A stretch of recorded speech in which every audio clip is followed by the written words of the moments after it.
పెరుగుదల దశలో ఉన్న రబీ వరిలో ప్రస్తుతం పురుగుల తాకిడి అధికంగా కనిపిస్తోంది. ముఖ్యంగా మొగి పురుగుల బెడద రైతుకు ఏటా సర్వసాధారణంగా మారింది.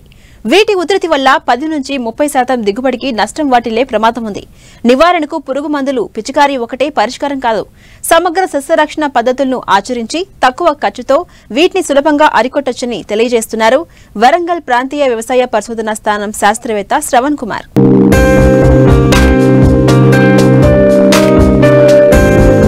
తెలుగు రాష్ట్రాల్లో అన్ని ప్రాంతాల్లోనూ ప్రధాన పంట వరి.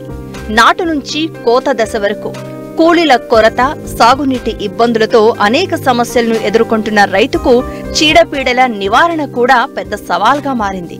దీనికి ప్రధానంగా యాజమాన్య లోపాలు ఒక కారణమైతే, ప్రతికూల వాతావరణ పరిస్థితులు ఈ చీడపీడల ఉధృతికి దోహదపడుతున్నాయి. వరి సాగయ్యే అన్ని ప్రాంతాల్లోనూ ముగిపురుగు దాడి సర్వసాధారణంగా మారిపోయింది. ఇది నారుమడి దశ నుంచి పైరు కంకి వేసే దశ వరకు ఏ సమయంలో అయినా ఆశించి నష్టం కలగజేస్తోంది. వివిధ ప్రాంతాల్లో పిలక దశ నుండి దుబ్బు చేసే దశ వరకు వరి ఉంది.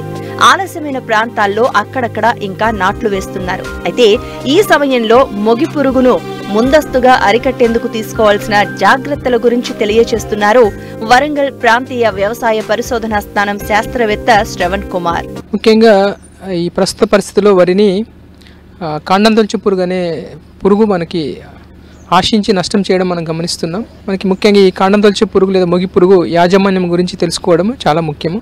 సో మనం ఇక్కడ గమనించినట్లయితే ఈ యాసంగి సీజన్లో వరి అనేది చాలా ప్రధానమైన ఆహార పంట. గత సంవత్సరము కూడా యాసంగిలో యొక్క కాండం తొలచు పురుగు ఆశించి మనకు నష్టపరచడం జరిగింది.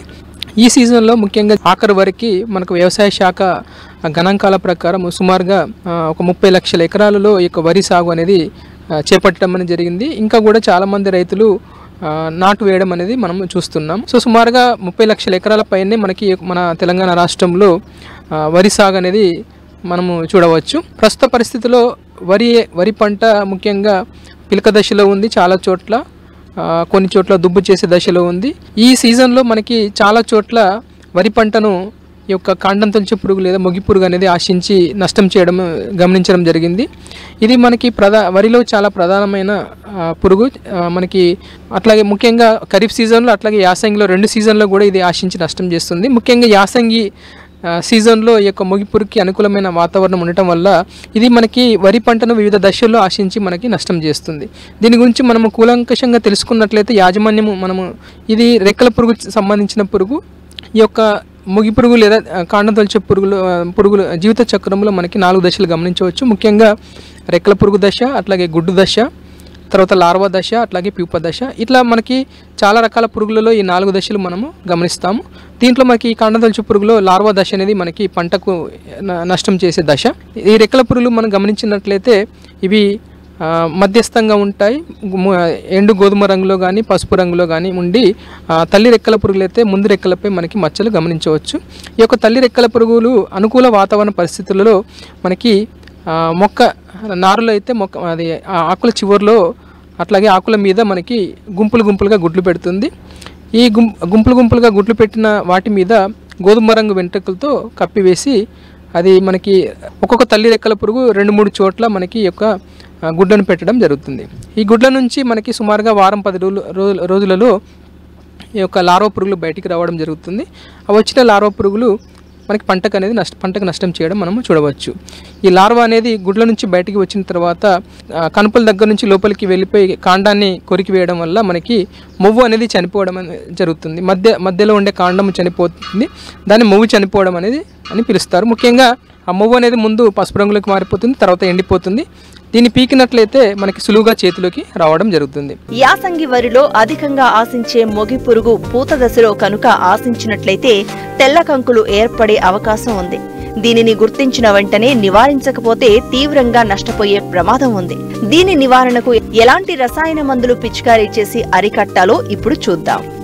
అట్లాగే అంకురం ఏర్పడే దశలో ముఖ్యంగా పూత దశలో ఆశించినట్లయితే తెల్ల కంకులు ఏర్పడడం అనేది మనం గమనించవచ్చు. ఈ కంకులలో ఏంటంటే గింజలు ఏ ఒక్క గింజలో కూడా గింజ ఏర్పడడం జరగదు. మొత్తం అన్ని కూడా కంకిలోని అన్ని గింజలు కూడా తాలు గింజలుగా మారుతాయి. దీన్ని తెల్ల కంకులని పిలవడం జరుగుతుంది.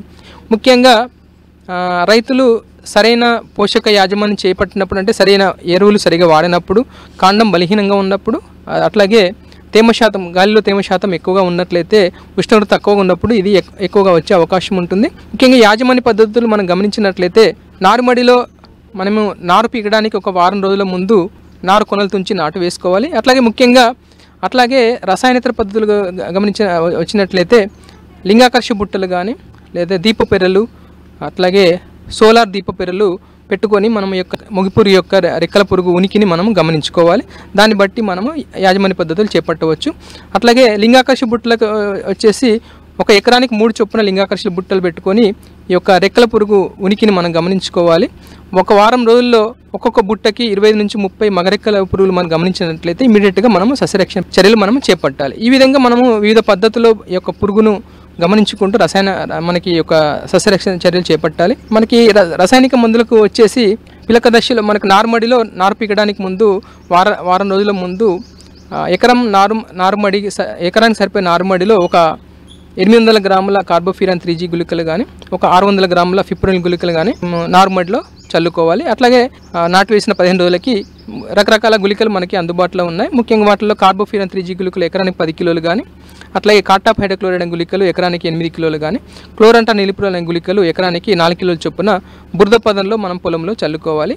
అట్లాగే అప్పటికి కూడా మనకి ఈ యొక్క పురుగు మనకి కంట్రోల్ కాకపోతే ముఖ్యంగా కార్టాప్ హైడ్రోక్లోరైడ్ మందు 2 గ్రాముల లీటర్ నీటికి, లేదా క్లోరంటా నిలిప్రోల్ మందు 0.3 మిల్లీలీటర్లు లీటర్ నీటికి, లేదా ఎకరానికి 60 మిల్లీలీటర్ కానీ, లేదా మనకి కొత్తగా అందుబాటులోకి వచ్చిన మందుల్లో టెట్రా నిలిప్రోల్ మందు ఎకరానికి 100 మిల్లీలీటర్లు, లేదా సైక్లోసిరమ్ అనే మన కొత్త మందు మార్కెట్లోకి వచ్చింది. ఇది ఒక 120 ml ఎకరానికి చొప్పున మనము మార్చి యొక్క రసాయనిక మందులు పిచికారి చేసుకోవాలి.